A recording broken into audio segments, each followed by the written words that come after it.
তো স্টুডেন্ট দেখো আমরা একটা কোশ্চেন সলভ করেছি, একটা তড়িৎ ক্ষেত্র চ্যাপ্টারে একটা কোশ্চেন, যেটা নিট 2013-তে এসেছিলো। যে সমপরিমাণ আধানবাহী দুটি এপিদ বলকে সমদৈর্ঘ্যে সুতো দিয়ে একটি সাধারণ বিন্দু থেকে ঝোলানো হলো। ঠিক আছে, এখানে বলছে সমপরিমাণ আধানবাহী, অর্থাৎ একজনের আধান যদি প্লাস কিউ হয় অপরজনের আধানও প্লাস কিউ হবে। ঠিক আছে, অ্যাকচুয়ালি সমপরিমাণ এবং এখানে একটা মিসিং আছে, সমপরিমাণ এবং সমজাতীয় হবে। ঠিক আছে, এখানে একটা মিসিং আছে, তো সেটা তোমরা কারেকশান করে নেবে। সমপরিমাণ সমজাতীয়, সমজাতীয় বলতে কি, তোমরা সমপরিমাণ বলতে কি কিউ পরিমাণ চার্জ দুটোতেই, এটা যদি কিউ পরিমাণ চার্জ হয় এটাতেও কিউ পরিমাণ চার্জ হবে। এবার সমজাতীয় বলতে কি, এটা প্লাস কিউ হলে এটা প্লাস কিউ হবে। ওকে, তাহলে সেই সমপরিমাণ এবং সমজাতীয় আধান দুটিকে কীভাবে পিত বলে আধান দেওয়া হয়েছে, সেই পিত বলকে ঝোলানো আছে এরকম দড়ি দিয়ে। তো এবার কী হয়েছে, সমজাতীয় যেহেতু পরস্পরের উপরে একটা বিকর্ষণ বল প্রয়োগ করে সেপারেট হয়ে যাবে। দেখো সেপারেটভাবে ঝুলছে। ঠিক আছে, এবার ঝুলে আছে। এবার বলছে দেখো সাম্যাবস্থায় বল দুটির মধ্যেকার দূরত্ব বলেছে আর, তাহলে এইরকমভাবে সাম্যাবস্থায় এসছে। ঠিক আছে, পরস্পর এরকম সেপারেট হয়ে এরকম জায়গায় গিয়ে স্থির হয়েছে, অর্থাৎ সাম্যাবস্থায় আছে। তাহলে এই অবস্থায় দুজনের মধ্যবর্তী দূরত্ব কত, আর। ওকে, এবার বলছে সুতো দুটিকে অর্ধেক উচ্চতায় দৃঢ়ভাবে আটকানো হলো। অর্ধেক উচ্চতা, সুতোটার দেখো অর্ধেক উচ্চতা, ধরো না এই টোটাল হাইট যদি ওয়াই হয়, ঠিক আছে, তার অর্ধেক উচ্চতা কত হবে, y/2।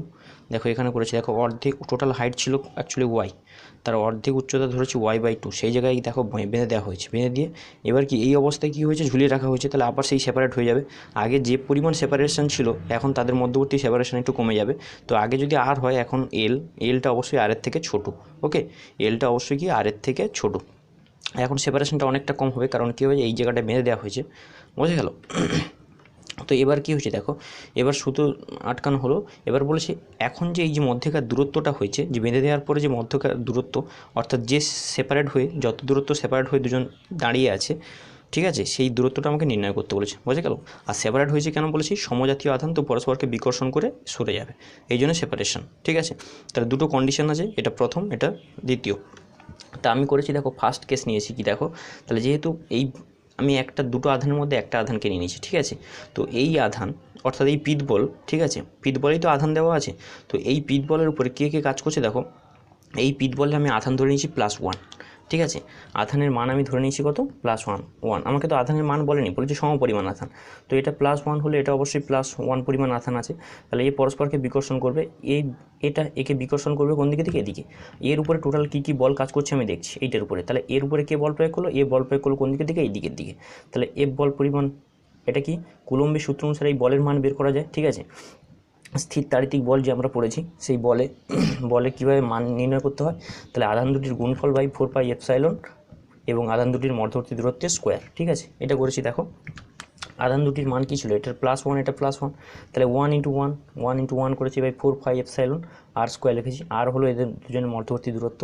এবার দেখো এর উপরে আরেকজন বল প্রয়োগ করছে, কে, সুতো এরকম টেনে রেখেছে। তাহলে সুতোর টানটা কাজ করছে এই বরাবর, সুতোর টান এই বরাবর কাজ করছে।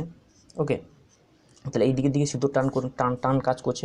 টানটাকে আমি যদি টি লেটার দিয়ে প্রকাশ করি, ওকে, টানকে আমি টি লেটার দিয়ে প্রকাশ করলাম। তাহলে টানকে আমি দুটো উপাংশে ভাগ করে নিতে পারি। আচ্ছা, এখন আমি ভাবছি যে সুতোটা অনুভূমিকের সঙ্গে ধরো থিটা কোণ করলো।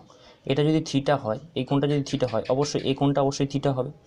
ঠিক আছে, এই কোণটা অবশ্যই থিটা হবে, কারণ কি এটা কি একান্তর কোণ। বোঝা গেল? তাহলে দেখো সুতোটা আমি বলেছি যে সুতোটা এই যে ঝুলন্ত অবস্থায় অনুভূমিকের সঙ্গে কী কোণ করেছে, থিটা কোণ করেছে। তাহলে এটা থিটা হলে এই কোণটা অবশ্যই থিটা হবে, এটা একটা অনুভূমিক রেখা, এই বরাবর কী হবে, থিটা কোণ হবে। তাহলে এটা থিটা হলে এটা থিটা। আচ্ছা, থিটা কোণ আছে, তাহলে টিকে দুটো উপাংশে ভাগ করি। এদিকে একটা ভাগ করলে কী আসবে, টি এদিক বরাবর আসবে কি, টি কস থিটা, আর ঠিক লম্ব বরাবর কী আসবে, টি সাইন থিটা। ওকে, একটা টি কস থিটা এলো, একটা টি সাইন থিটা। তাহলে দুজন পরস্পরের লম্ব উপাংশে ভাগ করে নিয়েছি। এবার দেখো আর পিত বলের যে ভরের জন্য যে ওজনটা কাজ করবে নিচের দিকে লম্বভাবে কী হবে, সেটা এমজি নিচের দিকে কাজ করবে। ওকে, এমজি নিচের দিকে কাজ করবে। তাহলে দেখো এই পিত বলের উপরে কে বল কাজ করলো, এই পিত বলটা এই বলের এর উপরে একটা বিকর্ষণ প্রয়োগ করলো এই দিক বরাবর, সেটা এফ ধরেছি, এফের মানও এখানে বসিয়ে নিয়েছি। আচ্ছা, এমজি নিচের দিকে কাজ করবে। আচ্ছা, টান এই বরাবর কাজ করছিল, টানটাকে আমরা দুটো উপাংশে ভাগ করে নিয়েছি, একটা লম্ব উপাংশ, একটা অনুভূমিক উপাংশ। অনুভূমিক উপাংশ কী হচ্ছে, টি কস থিটা, কারণ এটা থিটা উপাংশের কী হয়, কস উপাংশ হয়। আর তার ঠিক লম্ব দিকে এর সঙ্গে ঠিক লম্ব বরাবর কী হচ্ছে, টি সাইন থিটা। ঠিক আছে, এই সাম্যাবস্থায় তাহলে কী হবে, দুদিকের বল সমান হবে, এদিক বরাবর যা বল প্রয়োগ করবে ওদিক বরাবর বলের মান সমান হবে। পরস্পরকে প্রতিমিত করতে হবে। তো সাম্যাবস্থায় মানে কি, পরস্পরের সব বলগুলোকে ক্যান্সেল করতে হবে। এদিকের বলকে ক্যান্সেল করার জন্য সমপরিমাণ এদিকে নিশ্চয়ই বল আছে, তাহলে এদিকে এফ পরিমাণ বল কাজ করছে, আর এদিকে কি টানের জন্য টি কস থিটা কাজ করছে। দেখো তাহলে আমি লিখেছি সাম্যাবস্থায় কী হবে, T cos theta equal to F, কারণ এদিকের এফ বল আর এদিকে টি কস থিটা পরস্পরকে প্রতিমিত করবে। এবার লম্ব বরাবর দেখো টি সাইন থিটা উপরের দিকে আর নিচে আছে এমজি, দেখো T sin theta equal to MG. তাহলে সাম্যাবস্থায় তাহলে এই দুটো কেস হবে, আর এই দুটো কেস থেকে আমি একটা নতুন তৈরি করছি ইকুয়েশন। দেখো এটাকে আমি প্রথম ইকুয়েশন ধরেছি, এটাকে দ্বিতীয়, তাহলে দ্বিতীয় বাই প্রথম করলে দেখো একটা ইকুয়েশন ডেভেলপ হয়েছে কত, ট্যান থিটা এমজি 4πr²। এটা কীভাবে হলো না, প্রথম ইয়েটা কী ছিল, সমীকরণটা ছিল, এই দ্বিতীয় সমীকরণটা কী ছিল, T sin theta equal to MG. T sin theta equal to এমজিকে যদি প্রথম সমীকরণ দিয়ে ভাগ করা হয়, তাহলে দেখো এখানে টি কস থিটা ছিল, তাহলে T sin theta by T cos theta মানে কি টি কেটে যাবে, তাহলে sin theta by cos theta equal to কী হবে, ট্যান থিটা এসছে। আর দেখো এমজি বাই 1/4πε, তাহলে 1/4πε মানে 4πε উপরে চলে যাবে, দেখো এমজি 4πεr², ঠিক আছে। তাহলে আমি 2 নম্বর সমীকরণকে এখানে লিখে দিচ্ছি, 2 নম্বর সমীকরণ ভাজিতক 1 নম্বর সমীকরণ করতে এটা এসছে, ঠিক আছে। আচ্ছা এবার ট্যান থিটার মান তুমি এখান থেকে নির্ণয় করে নিতে পারবে। ট্যান সমান কি, লম্ব বাই ভূমি, তাহলে এর এই কোণের সাপেক্ষে লম্ব কোণটা হবে এইটা, আর এই উচ্চতাটাকে আমরা কি ধরে নিয়েছিলাম ওয়াই, তাহলে ওয়াই এসছে, ওয়াই লিখেছি। বাই কী হবে, দেখো এই ডিস্টেন্সটা কত, টোটাল কত ছিল, আর ছিল, তার অর্ধেক কত হবে r/2, তাহলে ওয়াই বাই r/2, তাহলে r/2টা উপরে চলে গেছে, দেখো তাহলে 2y/r হয়েছে, তাহলে ট্যান থিটা ইজিক্যাল টু কী হলো, 2y/r সমান কি লিখেছি, mg 4πεr²। ওকে, যেমন এখানে ছিল mg 4πεr², সেটা লিখেছি, বোঝা গেল। তাহলে ট্যান থিটা জায়গায় শুধু এই ভ্যালুটা পুট করলাম, তাহলে এটা একটা সমীকরণ তৈরি হয়ে গেল।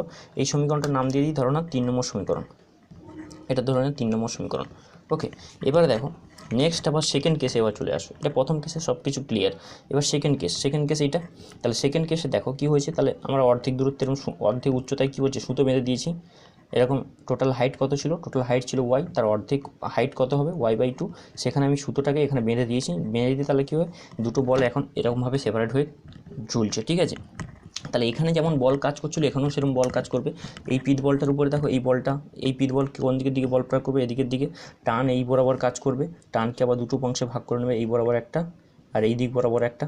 তাহলে এটা ধরো না আগের যে কোণ ছিল, আগে ধরো না থিটা ছিল, এখানে এখন ধরে নিলাম আমি θ1 কোণে, অর্থাৎ অনুভূমিকের সঙ্গে θ1 কোণে এখন বলটা সুতোটা ঝুলছে, ঠিক আছে। সুতোটা এইভাবে ঝুলছে, আর ধরো না অনুভূমিক আমি এরকম ধরে নিয়েছি, তাহলে এর সঙ্গে যে অ্যাঙ্গেলটা দেখো, এই যে অ্যাঙ্গেলটা এটা কি ধরেছি, θ1, তাহলে টির দুটো উপাংশ কী হবে, টি কস θ1, আর লম্ব বরাবর উপাংশ হবে কি টি সাইন θ1, তাহলে দুটো উপাংশ। আচ্ছা এদিক বরাবর এফ বল কাজ করছে, এফ বল নাম, ঠিক আছে। তাহলে এফ বল না বলে F1 বলি, কারণ কি এদের মধ্যে এখন দূরত্বও কমে গেছে। F1 বলের মান কীভাবে নির্ণয় করবে, তোমরা কুলম্বের সূত্র জানো, F1 ইজিক্যাল টু কি, আধান দুটির গুণফল, তাহলে দুটো আধানের মান ধরে নিয়েছিলাম 1 করে, তাহলে 1 × 1/4πε, এটা কী হবে, মধ্যবর্তী দূরত্ব কি এল হয়েছে, তাহলে L², কারণ আগের যে সেপারেশন ছিল এখন সেপারেশন অনেকটা কম, ঠিক আছে। সেটা এবার কত পরিমাণ তার ভ্যালু তো জানি না, সেটা ধরে নিয়েছি এল, তাহলে L² লিখেছি, ঠিক আছে। F1 এর ভ্যালু এইটা। এবার দেখো তাহলে এই পিতবল দুটো তো এখন সাম্যাবস্থায় আছে, তাহলে সাম্যাবস্থায় এর উপরে নিট ফোর্স 0 হবে, তাহলে এদিক বরাবর যা ফোর্স এদিক বরাবর ফোর্স পরস্পরকে প্রতিমিত করবে, অর্থাৎ এদিক বরাবর ফোর্স সমান এদিক বরাবর ফোর্স লিখবো, এই দিক বরাবর ফোর্স সমান এদিক বরাবর ফোর্স, এদিক বরাবর ফোর্স কত, F1, ঠিক আছে। F1 ইজিক্যাল টু কি লিখবো, টি কস থিটা, দেখো টি কস থিটা, এখানে আমি দেখো θ2 লিখেছি, সরি এই অ্যাঙ্গেলটাকে θ2 ধরে নাও, আমি এখানে θ2 করেছি, এগুলো সব θ2 করে নাও। তাহলে দেখো আমি লিখেছি cos θ2 ইজিক্যাল টু কী হচ্ছে, F1, ঠিক আছে। এদিক বরাবর টি cos θ2 এদিকে কাজ করছিল, আর এদিক বরাবর F1 কাজ করছিল, তাহলে টি cos θ2 ইজিক্যাল টু F1। আচ্ছা F1 এর ভ্যালু কী বের করেছিলাম, তাহলে 1 × 1/4πεl², সেটা বসিয়েছি, দেখো 1 × 1 মানে কি 1 হয়, তাহলে 1/4πεl² হয়েছে। আচ্ছা টি সাইন থিটা উপরে কাজ করছিল, তাহলে টি সাইন থিটা নিচের দিকে কাজ করবে কি, নিচের দিকে কি কাজ করছে, দেখো নিচের দিকে পিতবলটার উপরে mg কাজ করবে, তাই তো, এর ভরের জন্য একটা mg বল নিচের দিকে কাজ করবে, নিচে mg, তাই জন্য লিখেছি দেখো T sign θ2 is equal two mg। ওকে, কারণ কি টি সাইন θ2 উপরে দিয়ে কাজ করছে আর mg নিচে দিয়ে কাজ করছে, তাহলে T sign θ2 is equal two mg লিখতে হবে। সাম্যাবস্থায় উপরে টোটাল বল সমান নিচে টোটাল বল, পাশের টোটাল বল সমান এই পাশের টোটাল বল, সাম্যাবস্থায় এইসব কন্ডিশন হয়, তো সেই দুটো কন্ডিশন এগুলো লিখেছি, যেমন আগেরটা করেছিলাম সিমিলারলি, ঠিক আছে। এবার দেখো আমি এটা কত নম্বর ইকুয়েশন, 5 নম্বর ইকুয়েশনকে আমি 4 নম্বর ইকুয়েশন দিয়ে ভাগ করেছি, ঠিক আছে। তাহলে 5 নম্বর সমীকরণকে 4 নম্বর সমীকরণ দিয়ে ভাগ করতে দেখো tan θ2 ইজিক্যাল টু কি এসছে, mg 4πεl²। ওকে, এটা এসছে আমার।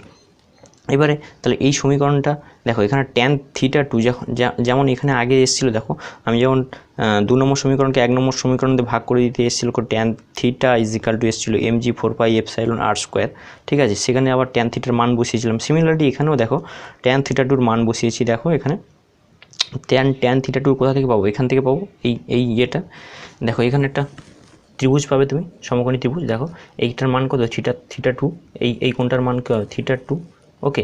আচ্ছা এই হাইটটা কত, এই হাইটটা হলো y/2। আচ্ছা এটা কত হবে, l/2, ঠিক আছে, কারণ ট্যান সমান কি, লম্বাই ভূমি, তাহলে এই কোণের সাপেক্ষে এইটা হবে লম্ব, অর্থাৎ y/2টা লম্ব হবে, আর ভূমিটা কত, l/2, তাহলে y/2 আর l/2, 2টা আবার উপরে চলে গেছে, ঠিক আছে। তাহলে ওভারঅল ট্যান থিটা টুর মান বসালাম, তাহলে 2 কেটে ক্যান্সেল হয়ে গেল, তাহলে কি y/l ইজিক্যাল টু এসছে কি mg4πε/l², ঠিক আছে। তাহলে এটা সমীকরণের নাম দিয়েছি কত নম্বর সমীকরণ, এটা নাম দিয়েছি 6 নম্বর সমীকরণ। এবার আমি 6 নম্বর সমীকরণকে 3 নম্বর সমীকরণ দিয়ে ভাগ করেছি, ঠিক আছে। 3 নম্বর সমীকরণটা কোনটা ছিল, এইটা ছিল, এই যে এই সমীকরণটা। আর এখানে দেখো 6 নম্বর সমীকরণ এসছে এইটা। তাহলে 6 নম্বর সমীকরণকে আমি কত দিই না, 3 নম্বর সমীকরণ দিয়ে ভাগ করেছি। ভাগ করতে ওভারঅল কী এসে, দেখো এই রেজাল্টটা এসছে। তাহলে তোমরা ভাগ করে দেখে নেবে, এটা দেখে নাও, স্ক্রিনশট নিয়ে নাও এই রেজাল্টটা। আলটিমেটলি এল এর ভ্যালু আসবে দেখো এল সমান কি, r/কিউব √2। আলটিমেটলি এল ভ্যালুটা আসবে, ঠিক আছে।